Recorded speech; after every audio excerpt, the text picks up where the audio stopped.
Hello student, कैसे हैं आप लोग। पढ़ाई आप लोग की कैसे चल रही है। चलिए, आप लोगों को पिछले कक्षा में हमने कुछ इतिहास के बारे में बताया था, लेकिन हम ये देख रहे हैं कि वर्तमान में यूपी पुलिस कांस्टेबल का एग्ज़ाम होने वाला है और इसका कोई डेट कंफर्म तो भी आया नहीं है, लेकिन फिर भी आप लोग तैयारियां कर चुके होंगे। तो हिंदी ग्रामर में हम लोग क्या करते हैं, उसको एक एक पॉइंट करके जो सिलेबस के अकॉर्डिंग है उसको पढ़ते हैं और कोशिश ये करेंगे कि ज़्यादा लार्जेस्ट थ्योरीज में नहीं जाएंगे और कम से कम थ्योरी में ढेर सारी चीज़ें कवर कर लिया जाए, जिससे आपको पढ़ने में आसानी हो और समझने में भी आसानी हो। पेपर में जब आप एग्जाम हॉल में जाएं तो उसको आसानी से सॉल्व भी कर सके, प्रश्नों का उत्तर आसानी से दे सकें, क्योंकि प्रश्न जो होते हैं इस समय के बड़े से उटपटांग टाइप से पूछ रहा है पुरानी सारी चीजें, लेकिन फिर भी जो पूछने का तरीका है वो अजीबोगरीब है, जिससे आप पढ़कर भी जाते हैं तब भी दिक्कतें होने लगती है कि मैंने जो पढ़ाई किया है, जो क्वेश्चन हमने पढ़ रखा है वो भी गलत मार्क किए चले जाते हैं। तो इसका क्या सबसे अच्छा तरीका होता है कि गलत ना हो, तो गलत ना हो प्रश्न जो आप सॉल्व कर रहे हैं परीक्षा में, तो उसका सबसे बेहतरीन तरीका ये है कि आप जो चीज पढ़ रहे हैं वो याद होनी चाहिए। और अगर आपको याद हो रहा है तो इसका मतलब ये हुआ कि आप टेस्ट सीरीज जो देंगे या जो प्रैक्टिस मारेंगे वो भी अच्छा ही जाएगा। और हिंदी के जितने प्रश्न आ रहे हैं अगर उतने प्रश्न हमारे चले जाएं तब तो सिलेक्शन अच्छा है, मेरिट आपकी अच्छी बन जाएगी। तो उसी को क्या करेंगे, हम लोग हिंदी ग्रामर को आसानी से समझेंगे और अपना आप कॉपी पेन लेकर बैठिए और वीडियो को पॉज करके देखें, उसके बाद उसको नोट भी करते चलें। क्योंकि हम जो है कोशिश ये करेंगे कि कम कम शब्दों में बहुत सारी बातें कह देना, और मैं बोर्ड पर लिख भी दूंगा, आप उसको नोट भी कर लेंगे, जिससे क्या हो कि आपको रिवाइज करने में आसानी हो। नहीं तो आप बार बार वीडियो देख करके भी रिवाइज कर सकते हैं। तो सबसे चीजें हम लोग बात करते हैं वर्ण विचार की। वर्ण विचार हम लोग पढ़ेंगे पहला पॉइंट या पहला जो है कह सकते हैं चैप्टर, वर्ण विचार पढ़ेंगे कि भाई वर्ण विचार क्या होता है। इसी को आप लोग कहते हैं वर्णमाला भी कहते हैं। वर्णमाला मतलब कि अक्षरों का एक समूह, इसी को हम लोग कहते हैं वर्णमाला कहते हैं। वर्णमाला अर्थात क्या होता है इसका तात्पर्य, इसका मतलब होता है वर्णों का समूह। वर्णों का समूह ही क्या कहलाता है, वर्णमाला कहलाता है। जिससे अक्षर होते हैं, अक्षर या फिर वर्ण, इनका जो ग्रुप होता है उसी को हम लोग कहते हैं वर्णमाला कहते हैं। अगर और हिंदी में जो वर्णमाला है इनके उच्चारण के आधार पर अगर इनकी संख्या की बात की जाए तो हिंदी वर्णमाला में उच्चारण के आधार पर, यही लिख दे रहा हूं कि उच्चारण के आधार पर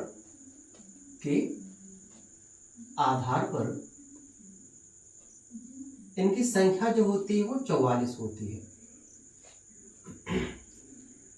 हिंदी वर्णमाला में उच्चारण के आधार पर जो वर्णों की संख्या होती है वो 44 होती है, और लिखित के आधार पर हम लोग कह सकते हैं कि लिखित के आधार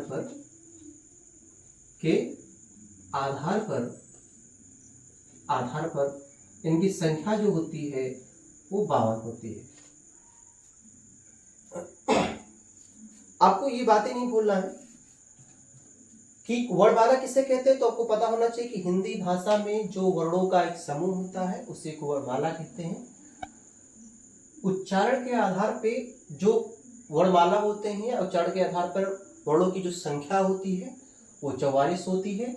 लिखित के आधार पर इनकी जो संख्याएं होती हैं वो 52 होती है।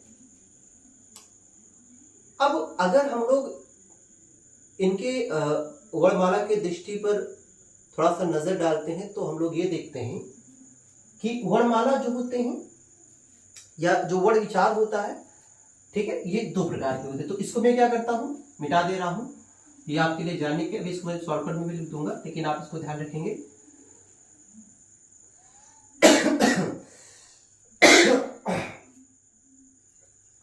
तो अगर हम बात करते हैं कि वर्णमाला, तो वर्णमाला क्या होते हैं, दो प्रकार के होते हैं। आप इसको ध्यान से समझेंगे, बहुत ही आसान तरीके से हम लोग बना देंगे, ग्राफ बना देंगे और आप जो है इसके माध्यम से आसानी से समझ लेंगे।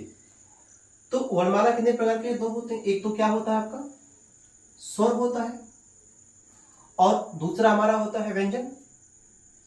एक होता है स्वर और दूसरा होता है व्यंजन, ठीक है। वर्णमाला को क्या करते हैं, दो भागों में डिवाइड करके रख देते हैं, एक होता है स्वर होता है, दूसरा होता है व्यंजन। अच्छा, स्वर भी कितने प्रकार के होते हैं, स्वर दो प्रकार के होते हैं, एक होता है ह्रस्व स्वर और दूसरा होता है दीर्घ स्वर। तो स्वर कितने प्रकार के होते हैं, दो प्रकार के होते हैं। पहला क्या होता है, पहला होता है ह्रस्व स्वर, ह्रस्व स्वर, और दूसरा क्या होता है दीर्घ स्वर, ठीक है। एक होता है ह्रस्व स्वर, दूसरा होता है दीर्घ स्वर होता है। तो यहां स्वर किससे कहते हैं, एक पहले से बातें आ जाती है कि भाई स्वर, आप स्वर किससे कहते हैं, ठीक है। तो जिन वर्णों या अक्षरों की उच्चारण किसी दूसरे वर्ण या अक्षर के सहायता से नहीं की जाती है, अर्थात व्यंजनों की सहायता से नहीं की जाती, उन्हें स्वर कहते हैं। या स्वतंत्र रूप से बोले जाने वाले जो अक्षर होते हैं उन्हें क्या कहा जाता है, स्वर कहते हैं, ठीक है। तो स्वर के डिफिनेशन आप जानेंगे, स्वर किसे कहते हैं, हिंदी वर्णमाला में जिन अक्षरों का उच्चारण अन्य किसी स्वर या व्यंजन की सहायता से नहीं बोले जाते हैं उनको स्वर कहते हैं। और व्यंजन किसे कहते हैं, हिंदी वर्णमाला के वे अक्षर जिनका उच्चारण स्वर या व्यंजनों की सहायता से की जाती है उन्हें व्यंजन कहते हैं। तो जैसा कि हमने कहा कि स्वर दो प्रकार के होते हैं, एक होता है ह्रस्व स्वर, दूसरा होता है दीर्घ स्वर। तो ह्रस्व स्वर की अगर बात करें तो ये संख्या में होते हैं, चार होते हैं। ह्रस्व स्वर संख्या में चार होते हैं, जिसमें आता है छोटा, छोटी, छोटो और रे आते हैं। तो ये पता होना चाहिए कि ह्रस्व स्वर में कौन कौन से अक्षर आएंगे।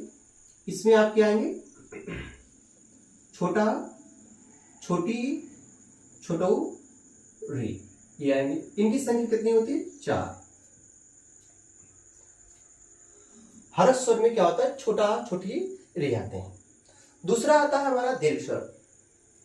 दीर्घ स्वर में क्या क्या आता है, दीर्घ का मतलब बड़ा होता है, तो इसमें जितने बड़े अक्षर होते हैं वो आते हैं, जैसे कि बड़ा, बड़ी, बड़ऊ, ए, आय, ओ, औ, ठीक। बड़ा, बड़ी, बड़ऊ, ए, आय, ओ, इनकी संख्या कितनी होती है, संख्या आप गिन लीजिए, 1 2 3 4 5 6 7। तो दीर्घ स्वरों की जो संख्या होती है कितनी होती है, 7 होती है, ठीक। दीर्घ स्वर में कौन आएंगे, जितने बड़े अक्षर होते हैं, जैसे बड़ा, बड़ी, बड़ऊ, ए, आय, ओ, औ। इसके बाद आते हैं आपके व्यंजन। व्यंजन की डिफिनेशन हमने आपको बताया कि हिंदी वर्णमाला के वे अक्षर जिनका उच्चारण स्वरों या व्यंजनों की सहायता से की जाती है उन्हें हम लोग कहते हैं व्यंजन कहते हैं। तो पहला हम लोग पढ़ते हैं स्पर्श व्यंजन। स्पर्श व्यंजन, स्पर्श व्यंजन कौन कौन से होते हैं तो आपको पता होना चाहिए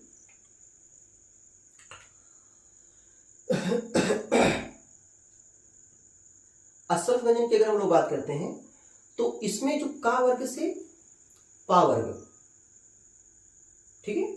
तो का वर्ग के जितने अक्षर होंगे, का वर्ग से, इसको आप ध्यान रखेंगे, का वर्ग से पा वर्ग तक, वर्ग तक, ठीक है। और इसमें दो अक्षर आपके होंगे जो जिसको हम लोग ड़ा कहते हैं, ड़ा कहते हैं, हाँ है ना, इनका उच्चारण बड़ा अजीब सा होता है, ये दो। ठीक, इनकी संख्या कितनी होंगी अगर आप काउंट करेंगे तो का वर्ग से लेकर के पा वर्ग तक अक्षरों की जो संख्या होती 25 होती, और इनमें 2 अक्षर इनको जोड़ देते हैं तो अस्वर व्यंजन 25 में अगर आप 2 जोड़ देते हैं तो इनकी संख्या हो जाती है 27। ये तो हो गया अस्पर्श व्यंजन। दूसरे होते हैं अंतास्थ व्यंजन होते हैं, अंतास्थ व्यंजन। ठीक, अंतास्थ व्यंजन कौन कौन से होते हैं तो आपको पता होना चाहिए कि इनके अंतास्थ व्यंजन 4 होते हैं। इनकी संख्या कौन कौन सी होती है तो इनकी संख्या है य, र, ल और व। य, र, ल, व, इनकी संख्या कितनी होती है 4। तो अंतास्थ व्यंजनों की संख्या जो होती है, सॉरी अंतास्थ, मैं यहाँ मिस्टेक कर दिया, अंतास्थ तो हम लोग लिखेंगे ऐसे अंतास्थ। अंतास्थ व्यंजनों की संख्या जो होती है वो होती है 4, जिसमें य, र, ल, व आते हैं। ठीक, उसके बाद आता है ऊष्म व्यंजन। ऊष्म व्यंजन, ऊष्म व्यंजन की संख्या कितनी होती है, इनकी भी 4 होती है। कौन कौन से होते हैं, छोटा सा, बड़ा सा, हाँ, तो सा पढ़ेंगे, उसके बाद में सा, बड़ा सा और खष्टी सा और हा, ये ऊष्म व्यंजन होंगे। इनकी संख्या कितनी हो गई 4, इनकी भी संख्या होती है 4। ऊष्म व्यंजनों की संख्या कितनी होती है 4। एक होते हैं आगात, ठीक है, तो उनके लिए क्या करते हैं हम, थोड़ा सा यहाँ ऊपर एरो करके लिख दे रहे हैं तो आपको ध्यान होना चाहिए। एक होते हैं आगत, ठीक है, आगत। आगत 2 होते हैं, है ना, जैसे ज और फ। आगत जो अक्षर कौन से होते हैं, ज और क्या होते हैं, फा। इनकी संख्या कितनी होती है 2 आगत के। और एक हमारे होते हैं, एक व्यंजन और होता है जिसको हम लोग कहते हैं संयुक्त व्यंजन।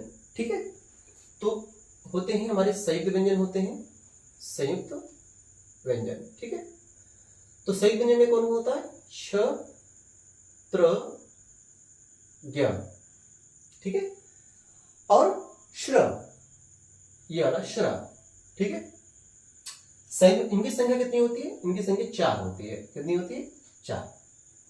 तो व्यंजन की अगर बात की जाए तो पहले आते हैं हमारा अस्वल व्यंजन। अस्वल व्यंजन में का वर्ग से लेकर पा वर्ग तक, इसमें डाढ़ा भी आते हैं।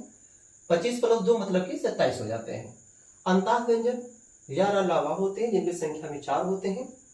ऊष्म व्यंजन स, बड़ा सा, खष्टी सा, हा, इनकी संख्या 4 होती है। और उसके बाद आगत होते हैं जिसमें ज और फा होते हैं, ये नुक्ता लगा दिया जाता है इनके नीचे, इनकी संख्या 2 होती है। संयुक्त व्यंजन होते हैं, इनकी संख्या 4 होती है, श, त्र, ज्ञ, श। तो इनको हम लोग कहते हैं संयुक्त व्यंजन। अब थोड़ी सी बातें हम आपको बताते हैं। अगर हम स्वरों की बात कर लेते हैं तो स्वरों की संख्या जो होती है 11 होती है, 11। ठीक है, तो स्वरों की संख्या कितनी होती है 11 होती है। तो ये लिख देता हूं कि भाई लिखित आधार पर अगर हम लोग बात करते हैं तो स्वरों की संख्या जो होती है 11 होती है। ठीक है, ये आपको ध्यान रखना है, ऐसे पॉइंट की स्वर की संख्या, स्वर की संख्या कितनी होती है 11 होती है। ठीक, उसके बाद व्यंजनों की संख्या, व्यंजनों की संख्या कितनी होती है, तो व्यंजनों की जो संख्या होती है ये होती है 41। ठीक, कुल वर्णमाला की बात किया जाएगा तो दोनों को जोड़ लिया जाएगा 52 हो जाएगा। ठीक है, कुल अक्षर या कुल वर्ण कितने हो जाएंगे 52 हो जाएंगे। तो हिंदी वर्णमाला में स्वरों की संख्या इसमें 11 और व्यंजनों की संख्या 41 और टोटल कर देंगे तो हमारे 52 आ जाएंगे। ठीक, लेकिन अब कुछ मेन पॉइंट है जो आपको समझना और जानना भी है, उसको लिखना भी है। ठीक है, ये हमने आपको बता दिया। जैसे पहली चीज कि हिंदी वर्णमाला में 33 मूल व्यंजन होते हैं। ठीक है, तो आपको ये पॉइंट भी लिख दे रहा हूं कि हिंदी वर्णमाला में हिंदी वर्णमाला में 33 क्या होते हैं, मूल व्यंजन होते हैं। आपको भूलना नहीं है, व्यंजन होते हैं। हिंदी वर्णमाला में 33 मूल व्यंजन होते हैं। ठीक, हिंदी वर्णमाला में 33 क्या होते हैं? मूल व्यंजन होते हैं। उसके बाद इसके अतिरिक्त इसमें 2 उच्छिष्ट व्यंजन, ठीक है,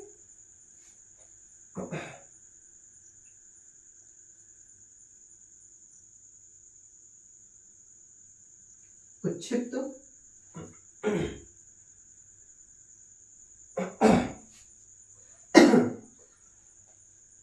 उत्क्षिप्त व्यंजन।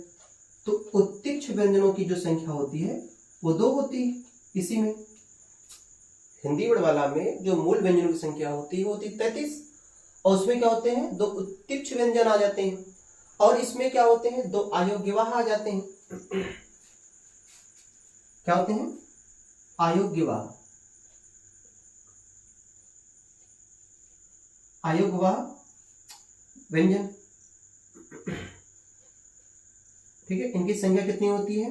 2 होती है। संयुक्त व्यंजन आ जाता है इसी में, संयुक्त व्यंजन, और इनकी संख्या कितनी होती है? 4 होती है। ठीक है, तो कल्पना करिए कि 4 2 6 6 2 8 और 8 आपके, और 8 को 11, सॉरी 8 को 33 कितना हो जाएगा आपका? 41 हो जाएगा, और 11 क्या है आपके? स्वर है। ठीक है, तो हिंदी वर्णमाला में अगर पूछ जाए कि उत्तीक्ष व्यंजनों की संख्या कितनी होती है, तो आपको पता होना चाहिए कि इसमें उत्तीक्ष व्यंजनों की संख्या जो होती है वो होती है हमारी 2, अयोग्यवाह कितने होते हैं? 2, और संयुक्त व्यंजन कितने होते हैं? तो आपको पता होना चाहिए 4 होते हैं। ठीक, तो ये तो हो गया हमारा छोटा सा एक पॉइंट हो गया। एक चीज ध्यान रखना है कि उच्चारण के आधार पर स्वरों की संख्या 3 होती है। ये मैं लिख देता हूं, उच्चारण के आधार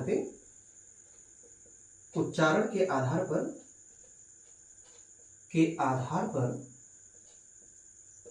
स्वर 3 प्रकार का होता है। 3 प्रकार का होता है। ठीक है, एक तो हो गया ह्रस्व स्वर, दूसरा हो गया हमारा, दूसरा होता है प्लुत। ठीक है, कौन सा होता है? प्लुत स्वर होता है।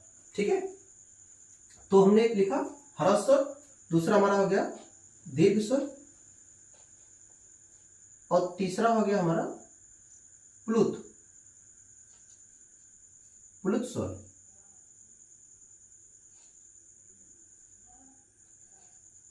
प्लुत स्वर होते हैं। ठीक, उच्चारण के आधार पे स्वरों की संख्या कितनी होती है?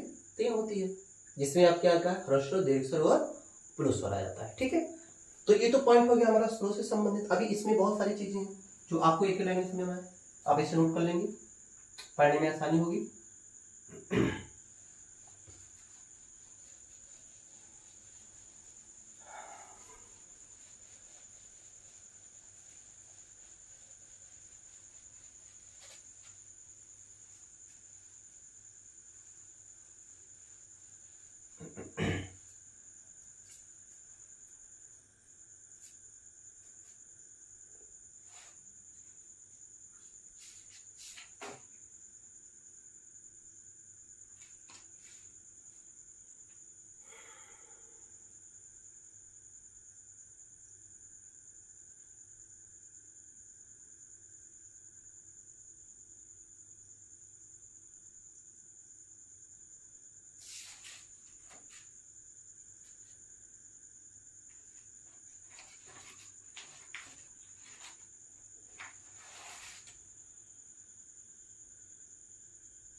तो अब थोड़ा सा हम लोग क्या करते हैं कि आगे समझते हैं कि क्या क्या चीजें होती हैं। जैसे कि पहली बातें हमने बताया आपको स्वर के बारे में, और मैं इसको लिख देता हूं कि हमारे स्वर कौन कौन से हैं। तो पहले हम लोग पढ़ते हैं स्वर, ठीक है, हिंदी वर्णमाला में हम लोग पढ़ते हैं स्वर। तो इसके डेफिनेशन जैसा कि मैंने आपको क्या बताया कि स्वर किन्हें कहते हैं, तो जिन वर्णों या अक्षरों की उच्चारण बिना किसी अन्य अक्षर या स्वरों के अक्षरों के जो है सहयोग से किया जाता है, उनको हम लोग क्या कहते हैं, स्वर कहते हैं। या कह सकते हैं बिना दूसरे अक्षरों के सहयोग के बिना जिन अक्षरों का उच्चारण किया जाता है उनको स्वर कहते हैं, ठीक है। तो स्वर हमने बताया कि दो प्रकार के होते हैं, एक होता है ह्रस्व स्वर होता है, दूसरा होता है दीर्घ स्वर। तो इसमें हम लोग समझते हैं कि भाई ह्रस्व स्वर क्या होता है, तो हम लोग समझ लेते हैं कि ह्रस्व स्वर क्या होता है। ह्रस्व स्वर कहते हैं, किसे कहते हैं, तो जिन अक्षरों का उच्चारण करने में कम समय लगता है, ठीक है। ह्रस्व स्वर का क्या होता है, इनका उच्चारण करने में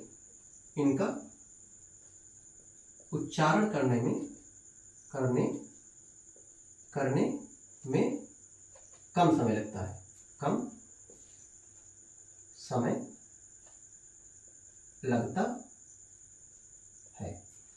जिन अक्षरों का उच्चारण करने में कम समय लगता है उनको हम लोग क्या कहते हैं, ह्रस्व स्वर कहते हैं, ठीक।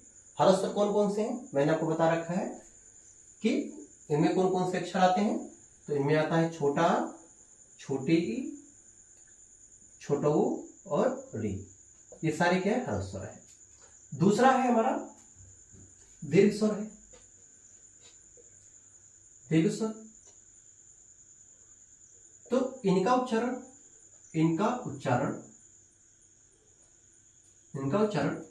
करने में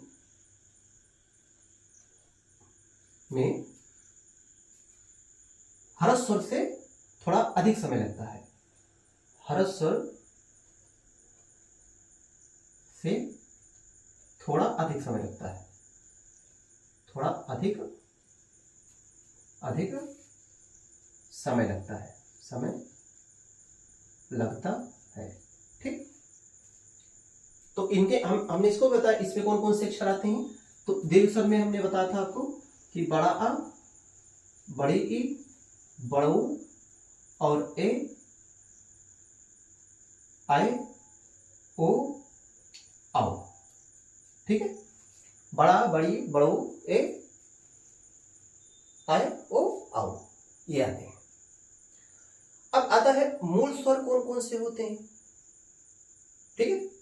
पूछ लिया आपसे कि भाई बताइए मूल स्वर कौन से हैं, तो चाहे वो आपसे ह्रस्व स्वर पूछे या फिर मूल स्वर पूछे, तो आपको पता होना चाहिए कि मूल स्वर भी इसी को कहा जाता है, ह्रस्व स्वर को ही मूल स्वर भी कहते हैं। छोटा, छोटी, छोटो और री, ठीक है। अब जैसा कि हमने कहा आगत स्वर, एक होता है आगत व्यंजन होता है, मैंने बताया, एक होता है आगत स्वर होता है, ठीक है। तो आपको भूलना नहीं कि भाई आगत स्वर कौन कौन से होते हैं।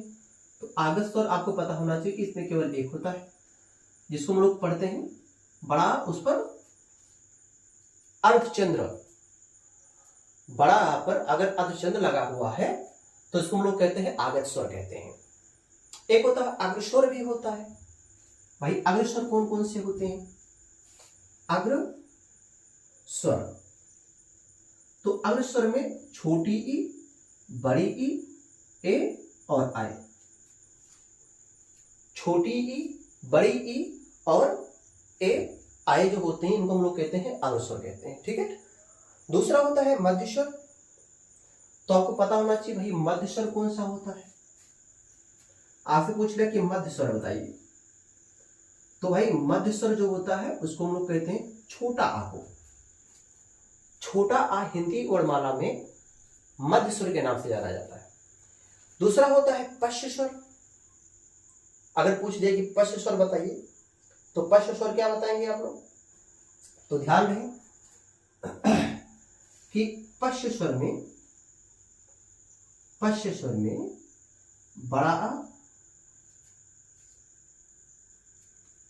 बड़ा आ आता है, छोटा ऊ, बड़ा ऊ आता है ओ आओ आता है तो बड़ा आ गया, और छोटो बड़ो आ गया,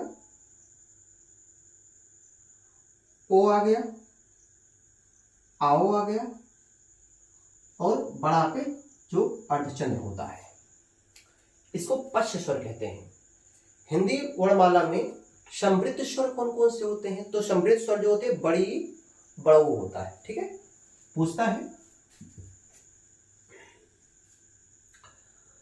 कि समृद्ध स्वर बताइए, तो समृद्ध स्वर जो होते हैं वो कौन कौन से होते हैं? समृद्ध स्वर कौन कौन से होते हैं? बड़ी और बड़ो, बड़ी और बड़ो। पूछ लिया कि समृद्ध स्वर कौन कौन से? समृद्ध स्वरों की जो संख्या होती है दो होती है, एक होता है बड़ी ई होती है और एक होता है बड़ो होता है। दूसरा आपसे पूछ लिया कि अर्ध समृद्ध कौन कौन से होते हैं?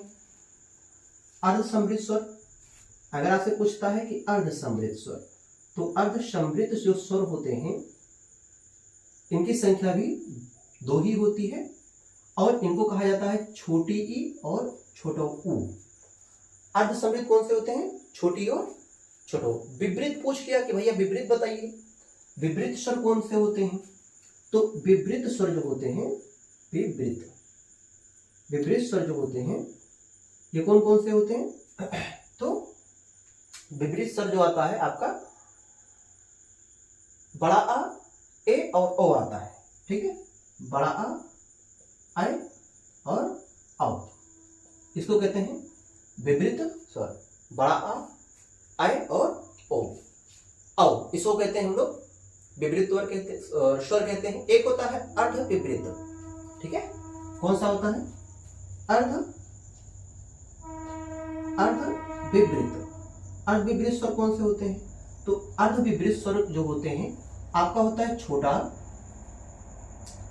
आपका आता है सॉरी अर्ध विपरीत में आपका छोटा और आपका आता है ए और आपका आता है ओ, छोटा ए आई ओ, और जो बड़ा पे अर्धचंद्र होता है, इसको हम लोग क्या कहते हैं? अर्ध विपरीत स्वर कहते हैं। ठीक है, बाकी तो हमने आपको बता दिया कि भाई व्यंजनों की कुल संख्या कितनी है? 41 है। मूल रूप से आपसे पूछता तो आप 33 बताएंगे। ठीक है, अस्वस्थ व्यंजनों की संख्या जैसा कि हमने बता रखा कि 27 होती है, और उस व्यंजनों की संख्या हमने बता रखा है 4 होती है। अंदाज व्यंजनों की संख्या हमने बता रखा है कि 4 होती है। ठीक है, तो ये तो हो गया हमारी छोटी सी चीजें स्वरों पे, और स्वर में बहुत सारी चीजें होती हैं, ये स्पेशली आपको ध्यान रखना है, इसको भूलना नहीं है। ठीक है, स्वर में दो चीजें और आती हैं। ठीक है, दो चीजें कौन आता है इसमें? स्वर में आते हैं, जैसे मैं लिख देता हूं कि भाई छोटा आ, बड़ा आ, छोटी ई, बड़ी ई, छोटा ऊ, बड़ो और री। ठीक है, ए आए ओ आओ, अंक और आहा। तो ये दोनों जो अंक और आहा है, अंक और आहा, इनको हम लोग कहते हैं अयोग्य वाक्। अयोग्य वाक् कहते हैं, अयोग्य वाक् कहते हैं। ठीक है, अयोग्य वाक्। और इसमें जो एक अंक होता है, अंक को, ये जो अंक होता है इसको कहते हैं अनुस्वार, हम लोग कहते हैं अनुस्वार। और इसको जो विसर्ग होता है, मतलब आहा जो होता है, इसको हम लोग कहते हैं विसर्ग। ठीक है, तो हिंदी वर्णमाला में दो अयोग्य वाक्, स्वरों में दो अयोग्य वाक् होते हैं। अंक और आहा को हम लोग अयोग्य वाक् कहते हैं। अंक को कहा जाता है अनुस्वार और आहा को कहा जाता है विसर्ग कहा जाता है। ठीक है, तो हिंदी वर्णमाला में अगर पूछ ले जाए कि भैया स्वरों की संख्या कितनी है, तो मैंने आपको स्टार्टिंग में बता रखा है 11 होते हैं। काउंट कर ले जाए, 1 2 3 4 5 6 7 8 9 10 11। ठीक है, और अगर कुल की बात करता है कि भैया कुल कितने होते हैं, तो 2 आप इसमें जोड़ लेंगे, कुल मिला के 13 हो जाएगा। तो हिंदी वर्णमाला में जो कुल स्वरों की संख्या है, कुल स्वरों की संख्या तो कुल स्वरों की संख्या आपकी कितनी है? 13 है। ठीक है, और मूल स्वर पूछेगा तो ठीक है, ये तो कुल स्वर हो गए, कुल स्वर कितने? ठीक है, 13 है। और केवल अगर ये जो सर्कल में लिखा ये है मूल स्वर। ठीक है, हिंदी वर्णमाला में मूल स्वरों की संख्या कितनी होती है? वो 11 होती है। ठीक है, तो इस तरह से क्या कर सकते हैं आप, छोटे से पॉइंट में हिंदी वर्णमाला के स्वरों को समझ सकते हैं। तो हमने पढ़ा स्वर कितने प्रकार के होते हैं और किन्हें कहते हैं, इनमें कौन कौन से अक्षर अर्थात वर्ण आते हैं। तो अब हम लोग स्वरों से बढ़ करके व्यंजन के पास चलते हैं कि व्यंजन क्या होता है। तो हम लोग समझते हैं व्यंजन किसे कहते हैं, पहली बात तो ये। ठीक है, तो मैं इसकी डिफिनेशन लिख देता हूं कि स्वर की सहायता से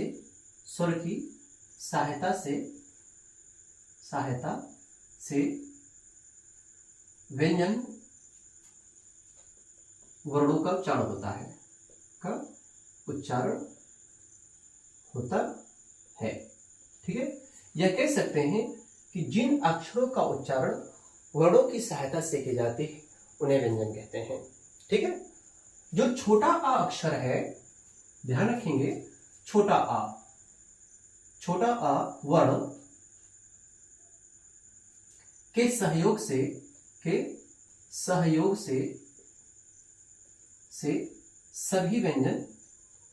सभी व्यंजन का उच्चारण होता है। Common letter. ठीक है, तो छोटा आ जो अक्षर है या वर्ण है, यह एक ऐसा वर्ण होता है जो सभी अक्षरों में अर्थात जो व्यंजन होते हैं स्पेशली उनमें क्या होता है, कॉमन माना जाता है। ठीक है, हिंदी वर्णमाला में जो मैंने आपको बताया मूल रूप से 33 वर्ण है, जैसा कि मैंने आपको बताया मूल व्यंजन, और 41 व्यंजन जो थे, जैसा कि हमने आपको बताया था अभी कि 41 व्यंजन क्या है, वो लिखित तौर पर है, अर्थात हिंदी में जो 41 व्यंजन है वो लिखने के आधार पर रखा गया है, लेकिन मूल व्यंजनों की संख्या कितनी होती है? 33 होती है। और इन व्यंजनों को क्या किया गया है, 4 भागों में डिवाइड करके रखा गया। उन चारों को मैंने आपको बता ही दिया पहले ही, कौन कौन से व्यंजन हमारे हैं। तो पहला था हमारा स्पर्श व्यंजन, जिनकी संख्या 25 थी, उसमें डा और डा को जोड़ दिया गया तो 27 हो गई। दूसरा हमने बताया कि हमारी अंताक्ष व्यंजन है, अंताक्ष व्यंजनों की संख्या 4 होती है। उस व्यंजनों की संख्या 4 हमने बताया, और संयुक्त व्यंजनों की संख्या हमने आपको 4 बताया। ठीक है, तो हम लोग पहले समझते हैं हमारा स्पर्श व्यंजन क्या क्या होता है। ठीक है, पहला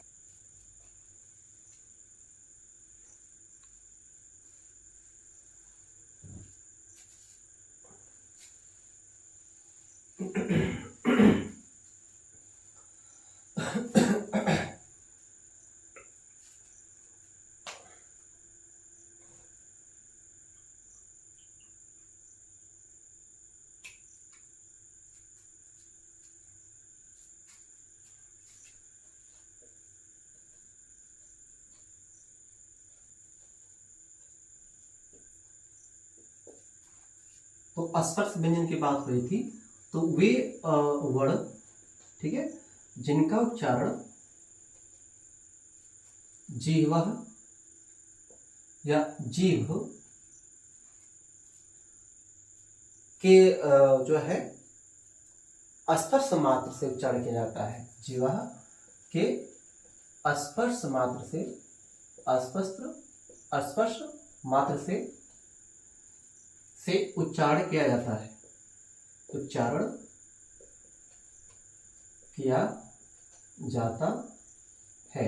उन्हें हम लोग क्या कहते हैं, स्पर्श व्यंजन कहते हैं।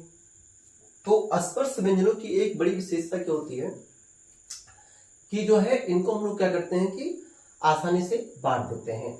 तो आसानी से बांटने के लिए क्या करेंगे, इनकी ध्वनि और इनकी जो उच्चारण होता है इनको अलग अलग रूपों से बांटते हैं। तो इसके लिए क्या करिए, एक छोटा सा चार्ट बना लीजिए। पहले एक छोटा सा चार्ट बनाएंगे, यहाँ लिखेंगे क्रम संख्या, और उसके बाद यहाँ लिखा जाएगा जो उच्चारण होता है, ठीक है, किस प्रकार से उच्चारण किया जाता है और कौन सी ध्वनि निकलती है उस ध्वनि का यहाँ पे नाम लिखा जाएगा।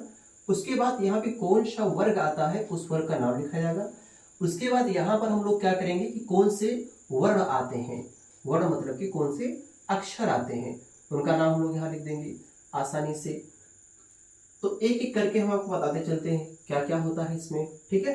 क्रम संख्या 1 में अगर हम लोग बात करते हैं तो क्रम संख्या 1 में हमारा पहला जो होता है उच्चारण होता है कुंठा, ठीक है, कुंठा, कुंठा होता है, ठीक है। और कुंठा को हम लोग जो ध्वनि होती है उसका नाम दिया गया है कंठ है, ठीक है। इसका ध्वनि कौन सा होता है, कंठ है। कंठ ध्वनि होती है, कौन सा वर्ग आता है, का वर्ग आता है। का वर्ग के अंदर कौन कौन से वर्ण आते हैं, तो आपको पता होना चाहिए कि क, ख, ग, क, ख, ग, घ और अंग, ठीक, यह आता है आपका।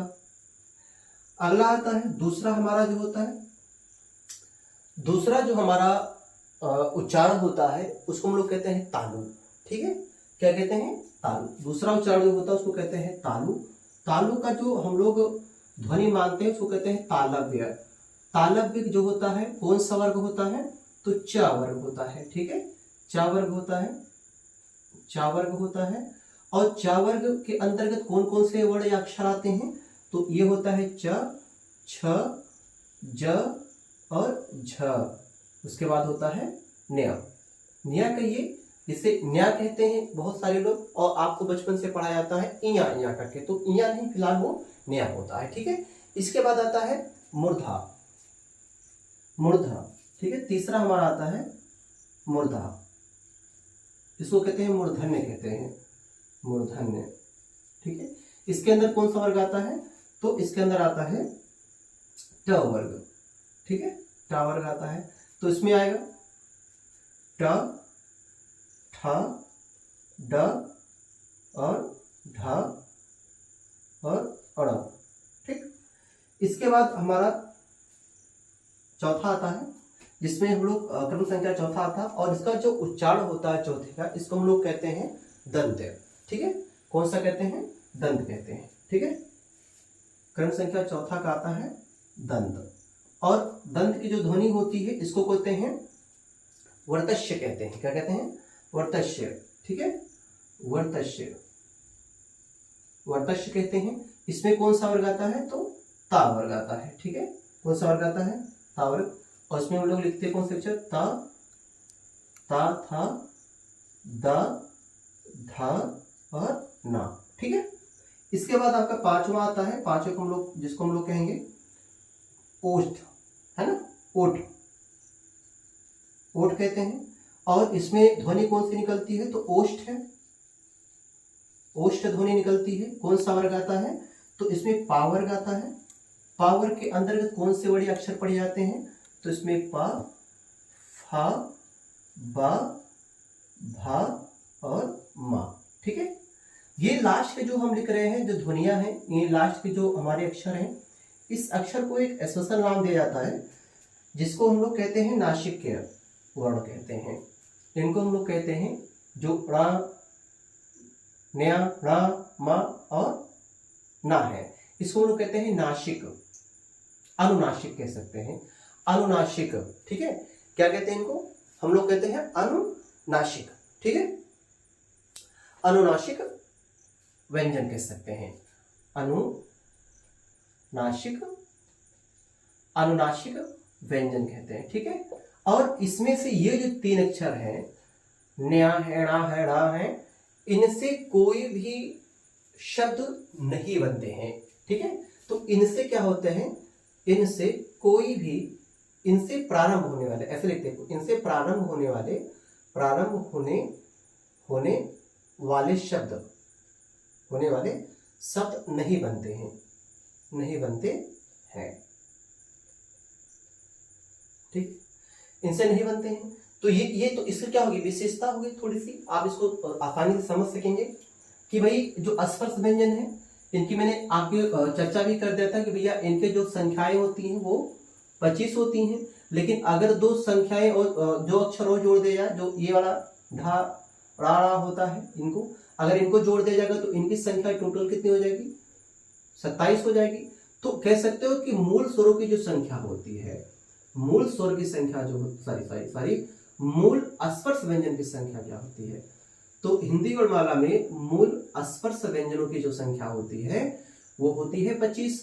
और अगर उसमें डा और ढा भी जोड़ दिया जाए, मतलब कि उसको डाढ़ा ही पढ़ते हैं, डाढ़ा क्या बोलते हैं, उसको डाढ़ा ही पढ़ते हैं, तो ये इन दोनों को भी अगर जोड़ दिया जाता है तो इनको हम लोग कहते हैं स्पर्श व्यंजनों की संख्या हमारी हो जाती है 27। ठीक है, तो आप इसको क्या करेंगे, ऐसे ही नोट कर लेंगे, कोई दिक्कत नहीं है। इसको अनुनासिक कहते हैं। इनकी अनुनासिक की जो संख्याएं होती हैं इसकी होती है 5। ठीक है, अनुनासिकों की संख्या क्या कितनी होती है? 5 होती है। तो आप इसको क्या कर लेंगे, नोट कर लेंगे। ऐसे ही नोट कर लीजिए या फिर आप स्क्रीनशॉट ले लीजिए जिससे आपको लिखने में आसानी हो। चलिए हम लोग नेक्स्ट पढ़ते हैं कि अगली हमारी जो व्यंजन है वो कौन सी है।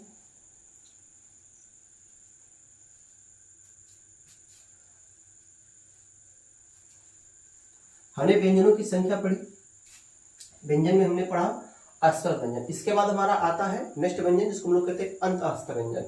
ठीक है, अंतःस्थ व्यंजन दूसरा हमारा है अंतःस्थ व्यंजन। अंतःस्थ व्यंजन,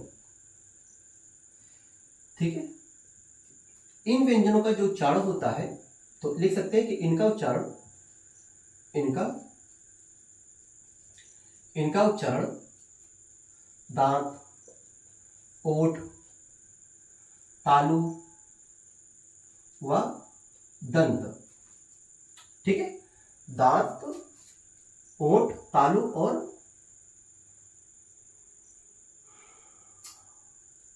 कंठ है। ठीक है, किसके किसके सहयोग से बोले जाते हैं? जीभ के, माफ कीजिएगा यहाँ जीभ होगा। ठीक है, जीभ। ठीक है, दांत, ओठ, तालु व जीभ के परस्पर स्पर्श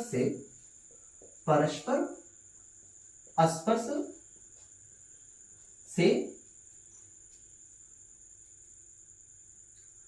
किया जाता है, क्या किया जाता है? उच्चारण, है ना। मतलब इन अक्षरों का जो उच्चारण होता है वो क्या होता है? दांत, ओठ, तालु और जीभ के स्पर्श मात्र से होता है। मतलब स्पर्श मात्र से क्या कह सकते हो? सटने से होता है। यहाँ लिख सकते हैं परस्पर सटने से होता है। ठीक है, सटने, ठीक है, सटने से होता है। और ये केवल नाम मात्र के स्पर्श होते हैं। मैं लिख देता हूं, ये नाम मात्र के स्पर्श होते हैं। ये नाम मात्र के स्पर्श होते हैं, मात्र के स्पर्श होते हैं, स्पर्श होते हैं। ठीक है, इनकी संख्या जो होती है वो भी आपको पता है, इनकी संख्या 4 होती है। य, र, ल और वा, ये सारे क्या है? ये है आपके अंतःस्थ व्यंजन। अंतःस्थ व्यंजनों की संख्या कितनी होती है? 4 होती है। य, र, ल, वा होती है। ठीक है, तो इसको आप लिख लेंगे। इन्हीं को हम लोग कहते हैं अर्धस्वर भी कहा जाता है। अंतःस्थ व्यंजन को ही हम लोग क्या कहते हैं? अर्धस्वर भी कहते हैं। इसको भी ध्यान रखिएगा। अगर आपसे पूछ रहा है अर्धस्वरों की संख्या कितनी होती है, अर्धस्वरों की संख्या कितनी होती है, तो अर्धस्वरों की संख्या होती है 4। अर्धस्वर कौन कौन से होते हैं? तो आपको पता होना चाहिए कि य, र, ल और वा। ठीक है, य, र, ल, वा क्या होते हैं? ये अर्ध स्वर भी होते हैं और अंतःस्थ व्यंजन भी होते हैं। इसके बाद हमारा अगला व्यंजन आता है जिसको हम लोग कहते हैं ऊष्म व्यंजन। ऊष्म व्यंजन किससे कहते हैं ये भी समझ लीजिए, कौन कौन से होते हैं इसको समझिए। देखिए ऊष्म व्यंजन क्या होते हैं? ऊष्म व्यंजन, ठीक है, ऊष्म व्यंजन किससे कहते हैं? ठीक है, तो जिनका उच्चारण में वायु घर्षण करती हुई बाहर निकलती है। जैसे जिन अक्षरों को उच्चारण आप क्या मुख से करते हैं तो क्या होता है कि मुंह से क्या होता है, हवा भी निकलती है, तो हवा में क्या होता है, थोड़ा सा ऊष्मा की मात्रा होती है, तो वो हवा के सामने ध्वनि क्या करती है, घर्षण करती है, उसी को हम लोग क्या कहते हैं, ऊष्म व्यंजन कहते हैं। तो इनका उच्चारण क्या होता है, इनका उच्चारण है ना, मुख की हवा से घर्षण करती है, घर्षण करती हुई उच्चारण की जाती है, उच्चारण की जाती है। ठीक है, तो जो उच्चारण मतलब उस मीनिंग का मतलब क्या हो जाता है कि इन अक्षरों का या इन वर्णों का जब उच्चारण किया जाता है तो मुख से क्या होती है, हवा भी निकलती है, उसमें थोड़ा सा ऊष्मा भी होती है, तो इसलिए हम लोग क्या कर सकते हैं, इनको ऊष्म व्यंजन कह सकते हैं। इनकी संख्या जो होती है 4 होती है। ठीक है, तो एक होता है सा, उसके बाद होता है बड़ा सा और खष्टी सा होता है और हा होती है। ठीक है, तो इनकी संख्या कितनी होती है 4, ऊष्म व्यंजनों की संख्या कितनी होती है 4 होती है। ठीक है, ये आपको पता होना चाहिए। दूसरा होता है संयुक्त व्यंजन होते हैं। ठीक है, संयुक्त व्यंजन, चौथा आपका कौन सा होता है संयुक्त व्यंजन होते हैं। चौथा आपका है संयुक्त व्यंजन। संयुक्त व्यंजन क्या होते हैं, संयुक्त व्यंजन कौन से होते हैं, जिसे इन व्यंजनों को क्या कहता है, दो व्यंजन को जोड़ करके एक नया व्यंजन बनता है। ठीक है, तो ये वर्ड क्या होते हैं कि दो व्यंजनों के मेल से बनते हैं। लिख सकते हैं कि संयुक्त व्यंजन जो होते हैं ये वर्ड दो व्यंजनों के मेल से बनते हैं, मेल से बनते हैं। ठीक है, ये वर्ड क्या होते हैं, दो व्यंजनों के मेल से बनते हैं। अच्छा, इनकी संख्या हमने कितनी बता रखी थी 4 बता रखी। तो एक तो था आपका 6, उसके बाद एक था त्र, उसके बाद आपका था एक ज्ञ और एक था आपका श्र। ठीक है, इनकी जो ये क्या थे उस जो संयुक्त व्यंजन थे इनकी संख्याएं होती हैं 4, 6, त्र, ज्ञ और श्र। अब भाई छ किससे बनता है, तो छ आपको पता होना चाहिए कि इसको हम लोग आधा क और खष्टी सा से बनाते हैं। त्रा किससे बनाते हैं, त्र, तो त्रा जो होता है ये त और र से बना होता है। ठीक है, त्रा जो होता है ये आधा त और र से मिलकर बना होता है। ज्ञ किससे बना होता है, तो ज्ञ जो होता है वो आपको पता होना चाहिए ज और न्या से मिलकर बना होता है। ये आधा ज और प्लस न्या से बना होता है। श्रा किससे बना होता है, तो पता होना चाहिए कि श और र से मिलकर बना होता है। श आधा श और रा, श्रा। ठीक है, तो अगर पूछा जाए खष्टी सा, छ में खष्टी सा से पहले क्या आता है, तो आपको पता होना चाहिए कि छ में खष्टी सा से पहले का आता है। त्रा में रा से पहले क्या आता है, तो त्रा में रा से पहले त आता है। और ज्ञा में न्या से पहले क्या आता है, जा आता है। और श्रा में रा से पहले क्या आता है, तो बड़ा शा आता है। ठीक है, तो ये क्या होते हैं हमारे संयुक्त व्यंजन होते हैं। इनकी संख्या कितनी होती है 4 होती है। ये आपको बहुत इंपॉर्टेंट है, भूलिएगा नहीं। कभी पूछता है कि खष्टी सा से पहले क्या आता है व्यंजन में, तो आपको पता होना चाहिए कि वो ठीक है का आता है ना। तो ये हो गया आपकी संयुक्त व्यंजन हो गई। भाई संयुक्त व्यंजन कौन कौन से थे और हमने उनके बारे में बता दिया, उनकी छोटे से डेफिनेशन बता दी और आपको उसको शॉर्टकट में बता रखा है, कोई दिक्कत नहीं है। ठीक है, अब कौन कौन से जो हमारे उच्चारण स्थान है, कह सकते हैं कि स्थान के आधार पर व्यंजनों का वर्गीकरण किया जाए, तो हम लोग उसको कैसे कैसे बांट सकते हैं। ठीक है, तो क्या कर सकते हैं कि पहले व्यंजनों का वर्गीकरण बात करेंगे, तो स्थान के आधार पर व्यंजनों का वर्गीकरण। ठीक है, उच्चारण के स्थान पर, ठीक है, कह सकते हैं कि स्थान के आधार पर व्यंजनों का वर्गीकरण। तो स्थान के आधार पर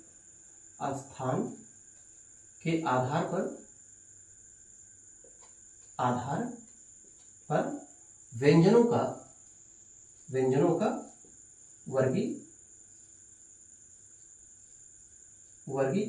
ठीक है, तो हम लोग कैसे कैसे इसको बांट के रखेंगे। जैसे पहला हमें पता है कि ओष्ठ आता है, तो पा फा बा ओष्ठ। ठीक है, तो ओष्ठ में हम लोग बात करते हैं कि कौन कौन से व्यंजन ऐसे जो ओष्ठ पर जो है उच्चारण करते हैं। तो ओष्ठ होता है, उसके बाद आपका होता है दंत होता है, उसके बाद मूर्धन्य होता है ना। ये सारे आपके देखने को मिलते रहते हैं। ठीक है,